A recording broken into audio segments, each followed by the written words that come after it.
Hey guys, my name is Nora Franch, and welcome to the podcast Grateful Blessed Mess, daily reflections for those in the 12 steps. I am a fellow 12-stepper and certified mindset coach, and I am here to introduce you to the value of mindset coaching in your 12-step journey. So if you feel like you are stuck in the steps, if you're slipping and sliding with your abstinence, mindset coaching may help you as it did me, and you can find me at CatholicMindsetCoaching.com. These episodes are meant to invite you in to consider the truths of 12-step wisdom and to join in the very real struggle of living them in action. I hope that it feels almost like a mini meeting, and I invite you to contribute your own share on the Grateful Blessedness Facebook group to keep the discussion going. My comments are based on my own experience, so feel free to take what you like and leave the rest. But my hope is to encourage you on your own daily 12-step journey. As they say, you cannot stay clean on yesterday's shower. So without further ado, let's begin.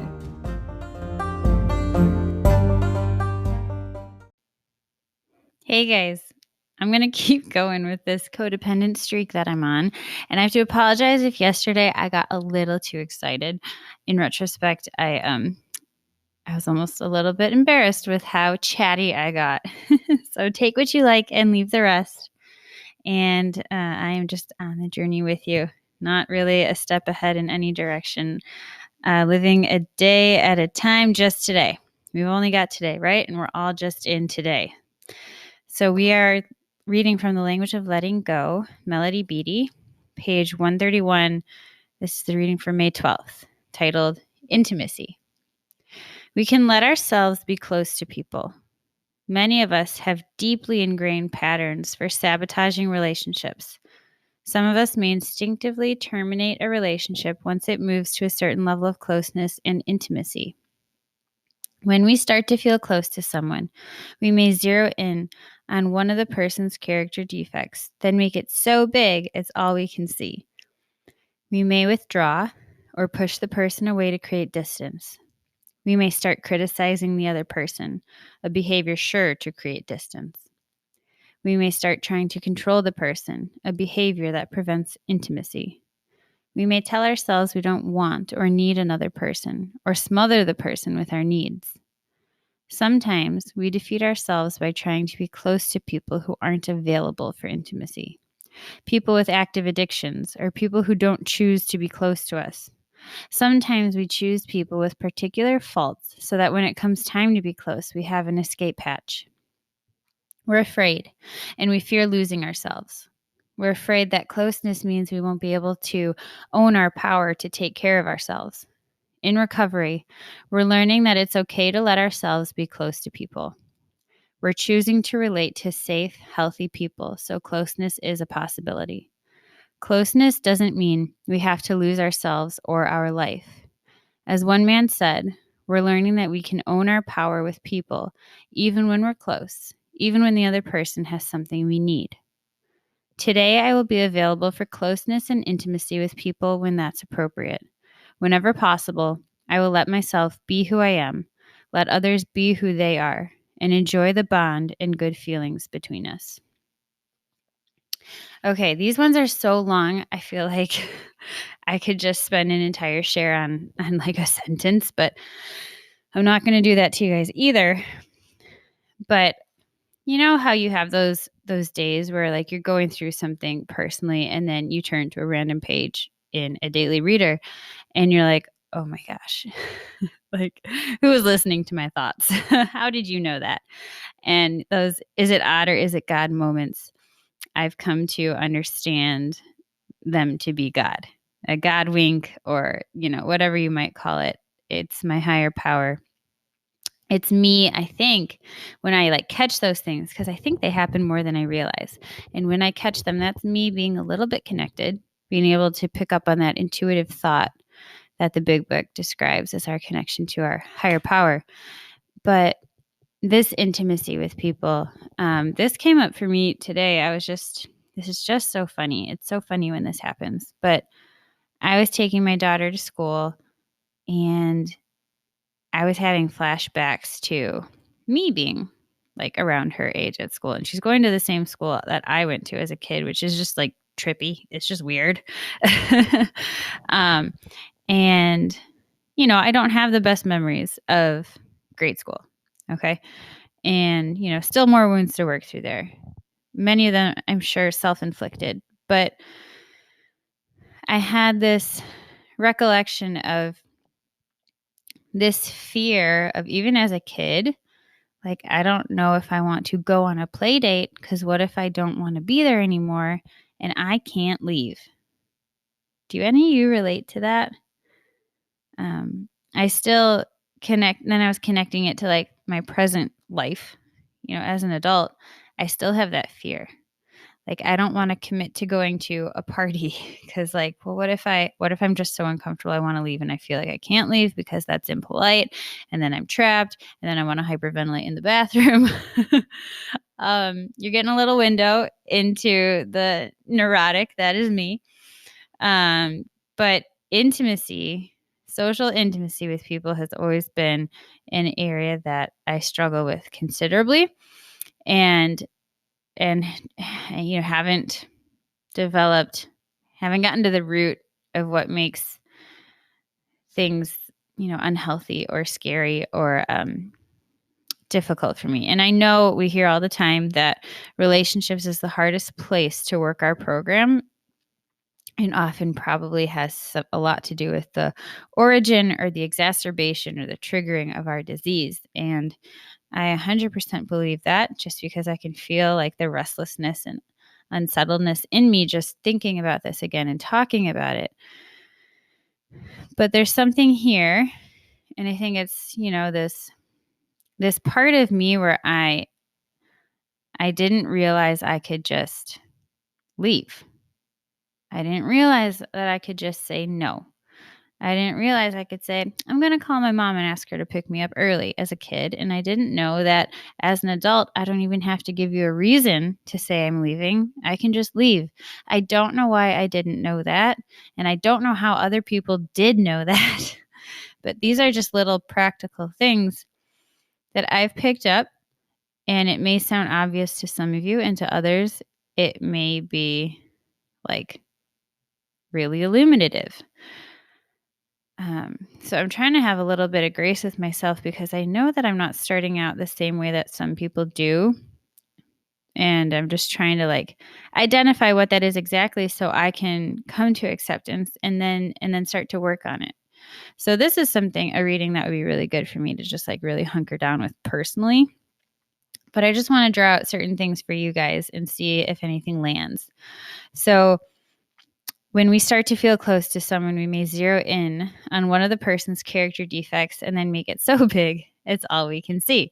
All right, so I do that all the time, especially with my husband. But but for any of you friends, lovers out there, I don't know if you remember this episode, but in the earlier seasons, which were by far my favorite, I think there was a time in my life where I could literally see a snapshot of any clip of Friends and tell you the season and the episode number. Okay, little OCD with my Friends obsession. But there was an earlier episode where Chandler was noticing that he was like picking the most random things to just like completely like disregard a woman and to have a relationship with her. He'd be just like, he'd pick out the weirdest things and be like, oh no, that's I can't do that. I can't, and so this one, and now, some years have passed. I don't remember which season or which episode. I just know it was early. And he noticed his issue for staying in a relationship with some woman was that her head was too big. And so this is just something like everybody's got a big head. Like everybody's heads are just, what they are.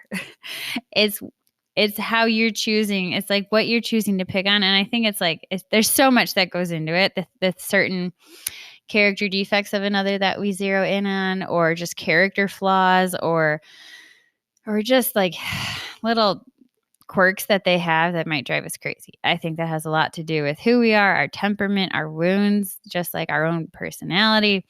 But for whatever reason, he decided that her head was too big. And I just laughed because when I read that sentence, I immediately flashed back in my head to the image of where that episode ended. And there's this woman in their coffee shop, Central Park. And he's decided he's just going to stop being so petty. He's going to keep at it with this relationship. And you just see them, and her head is like enormous with this like massive, huge head. You only see the back of her head, and it's this like curly blonde hair that is just like, it's like a beach ball, right? And it's just funny because that's what we do with other people's stuff that bothers us.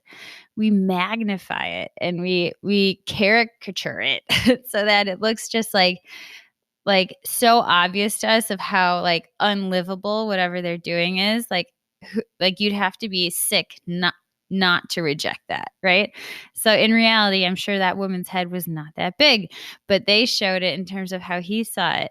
And I just think of certain things that people do that drive me crazy, and it's almost like the attention that I give it, just how much the mental energy I give to it, magnifies it and makes it look ridiculous and makes it look huge, and then turns it around toward me and be like, yeah, it would be, incorrect of you not to reject that. That is horrible.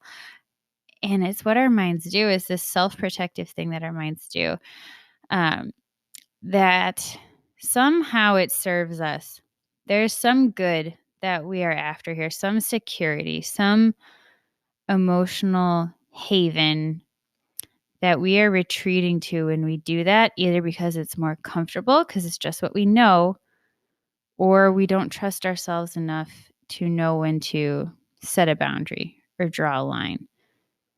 And so something that I've learned is that 10 out of 10 times we choose what we believe to be in keeping with our greatest good.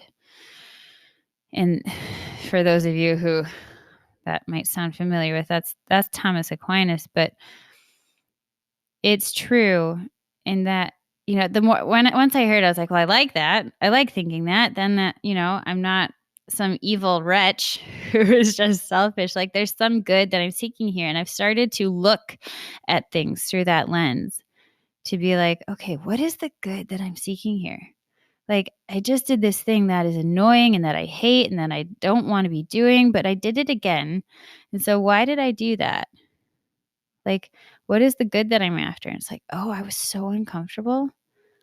I was so uncomfortable. I just wanted to self-protect. Like that was the only thing I could think of. That was the only thing I could do. I was too overwhelmed. I was too overstimulated. The good that I was seeking was safety in like quiet and isolation.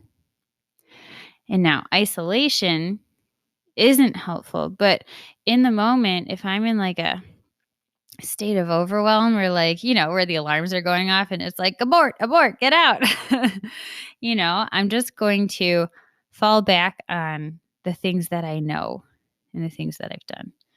And I know I've been a little bit all over the place with this share.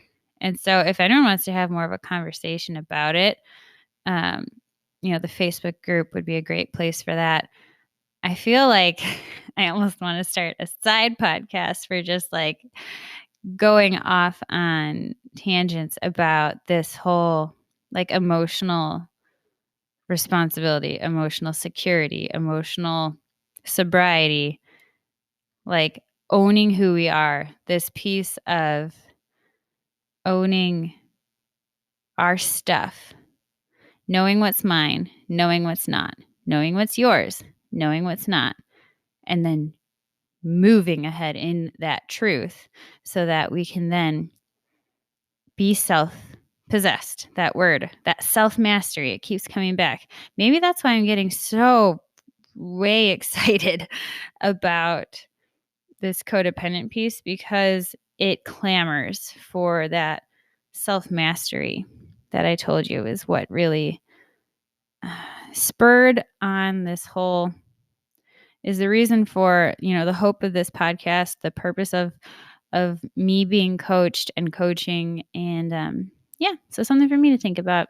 You guys don't have to think about it or listen to it anymore, but stay tuned. So anyway, I know this was a little bit of a longer one, but relationships are, for us in the rooms, the hardest place for us to work our recovery.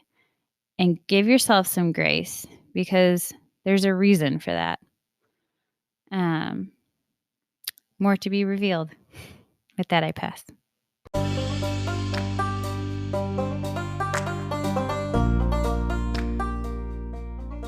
Thank you so much for listening to today's episode. If you feel that mindset coaching could help you on your 12-step journey, please feel free to reach out and find me at catholicmindsetcoaching.com.